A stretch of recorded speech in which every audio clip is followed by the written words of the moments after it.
पंकज कटारिया। गुरुजी, आजकल जो युवा सेलिब्रिटी भी हैं, अपने शरीर का ध्यान रखते हैं, वो भी बहुत कम उम्र में 30-40 वर्ष की अल्प आयु में जिम में एक्सरसाइज करते करते हुआ इसके अलावा भी मृत्यु का शिकार हो रहे हैं। मार्गदर्शन करें। स्टीरॉइड जब आप ज्यादा मात्रा में लेते हैं या मसल बनाने के लिए जो दवाइयां हद से ज्यादा ले लेते हैं, वो बॉडी से निकलती नहीं है, वो एक जहर का काम कर जाती हैं।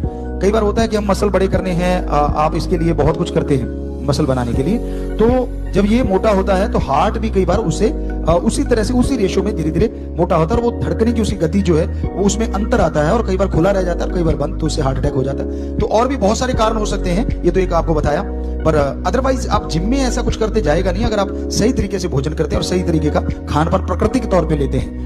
नेचुरल खाना खाएं, नेचुरल खाने से ही सब कुछ मिलता है। अब दालों में बहुत प्रोटीन है, सोयाबीन बेटियां तो दिन रात ले सकती हैं, लेकिन लड़के हमारे जो बेटे हैं वो हफ्ते में 2 बार, क्योंकि हार्मोन्स का थोड़ा चक्कर पड़ता है सोयाबीन से। अदरवाइज सोयाबीन में जितना प्रोटीन है 42% प्रोटीन मान के चलते हैं। एक बार हमें दिया था किसी डॉक्टर ने, तो उसी के अकॉर्डिंग हम बता रहे हैं, हमने सर्च नहीं किया इस पे कि कितना प्रोटीन होता है, जो उन्होंने बताया था उसके अकॉर्डिंग अंडे में 12 से 15 होता है और सोयाबीन में 42 होता है, तो वो उससे मसल बन जाता है। इस तरह से बच्चे उसको ध्यान दें तो मसल भी अच्छे बनेंगे और परमानेंट बनेंगे।